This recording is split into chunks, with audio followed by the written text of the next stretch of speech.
Okay, so why are you running for U.S. Senate?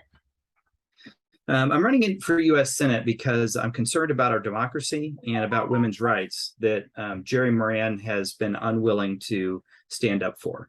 So I've made the decision to get into this race because I think a lot's on our line. I don't think it's melodramatic to say that the stakes have never been higher in our lifetime. And we need someone with some courageous leadership to stand up for things that matter most to people in Kansas and in this country. If elected, will you vote to ban assault weapons? I will certainly look at that. I think we need to stop the shootings. Assault weapons were designed for military, not for civilian use, and we need to take a look at that. I have the gun sense badge of distinction, and gun sense does not currently call for a full ban. But it's certainly we have to stop the shootings. And the reality is we haven't done anything. We haven't done thorough back. We haven't through through gun shows. There's a lot of things that we can do to keep us safe that we're just not doing. And if that doesn't work, we have to take a look at having these military weapons off the streets. If elected, will you vote to protect a woman's right to choose to viability and in some cases beyond? Yes, my commitment, and I'm a pro-choice pastor, and I've done some long videos on my website at hollandforkansas.com. One of the longer videos, they're about 10 minutes each, and one of them talks about why I do not believe life begins at conception from a theological perspective, and the other one about why I think this is more about women's rights than it even is about when life begins. And as a pastor, I believe uniquely qualified. The idea that life begins at conception is a theological belief that I don't share, and most Americans and Kansans don't share. But it's something that Jerry Moran very much wants to impose on the rest of us. And he has voted for Supreme Court justices to take down Roe v. Wade. I support Roe v. Wade because it's neutral. People who think abortion is wrong don't have to have one, and the rest of us can keep it safe and legal. The other piece, too, is we need to know that Jerry Moran is a pro-life crusader.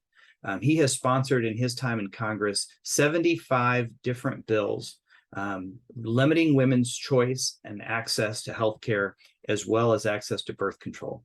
And he put $50,000 of his money into Vote Yes. Folks, if you take down a woman's constitutional right to protect her own life during pregnancy, or to protect or to seek medical care when she's been raped, you've abdicated your right to serve in the United States Senate. I need a 51st vote in the U.S. Senate to codify Roe v. Wade. Okay, what is the biggest difference between you and Jerry Moran?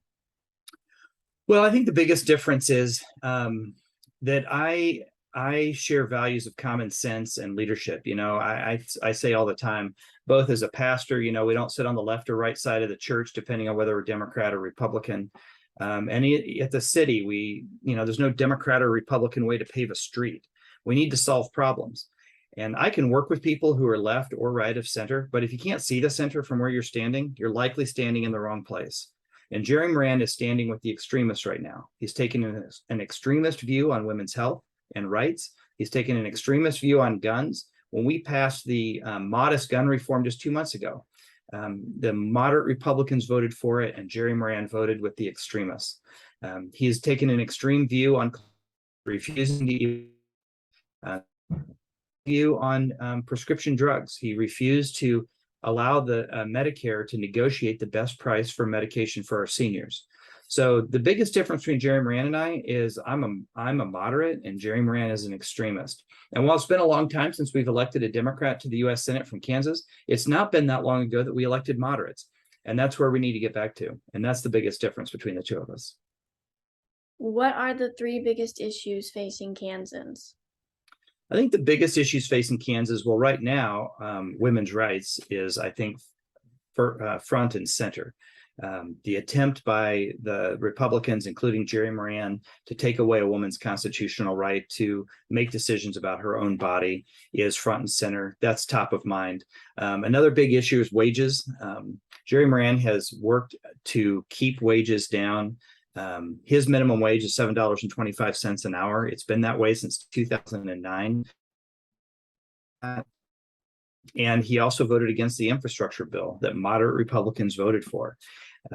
When you're voting against real jobs with real wages for Kansans and economic development for Kansas, particularly during a time with inflation and gas prices as high as they are, again, you've abdicated your right to be in the U.S. Senate.